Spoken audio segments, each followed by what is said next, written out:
Cuttack town hall ठारे नारी संगठन राज्य कार्यकारिणी बैठक 2025 अनुष्ठान मुख्य कुसुम दास सभापतित्व में अनुष्ठित हो जाइए। यह कार्यक्रम राज्यर कोण अनुकोणरू बहु नारी नेत्री, समाजसेवी, सांबादिक, कलाकार समेत समाज विभिन्न वर्गर व्यक्तिविशेष माने जोग देथिले। समाज रे नारी माने किभଳି निजस्व प्रचेष्टा रे स्वावलंबी होई परिबे से नहीं वक्ता माने मत व्यक्त करथिले।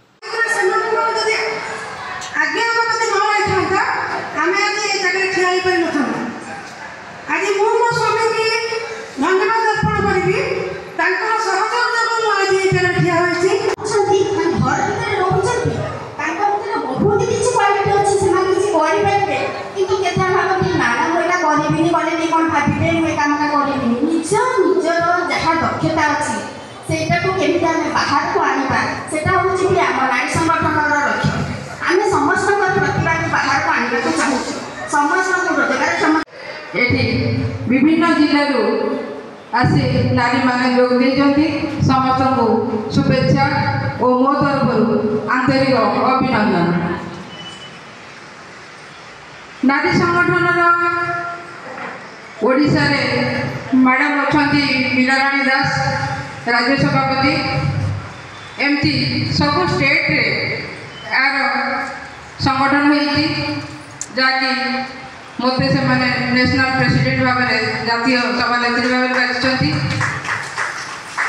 किंतु सब तो निज परिवार प्रति दुर्बलता थाए। तेणु जेहेतु मुशार झील ओडिशा रोचे तेणु मु सब ये जिते बड़े प्रोग्राम हुए सब था या पूर्व आपण मैंने जानी थे किसी जन सोशल मीडिया रे एप्रिल मसरे बांग्लोर थी एवं कमिंग जून रे कर्नाटक रे हम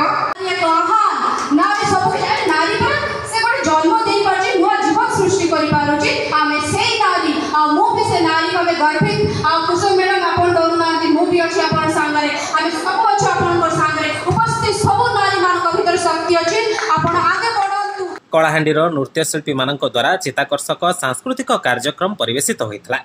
सर्वशेष में समाज विभिन्न क्षेत्र में कृतित्व अर्जन करथिबा व्यक्ति विशेष मानकु संबर्धित करा जायतिला। कार्यक्रम को अनुष्ठान सदस्य सदस्य माने परिचालना करथिले। भलसे से कहि पारे मु कहबा कुहेनी सब काम सार कहंती मु किछि भी जानि नै आके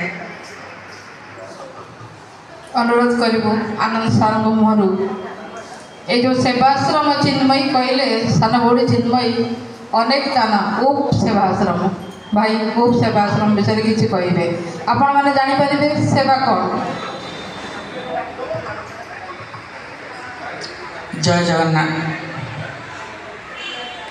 सब गुरुजन मान मोर प्रणाम और उपस्थित समस्त महिला नारी और समाजसेवी भाई और सांबादिक भाई मान को मोर ससम्मान शुभेच्छा नमस्कार।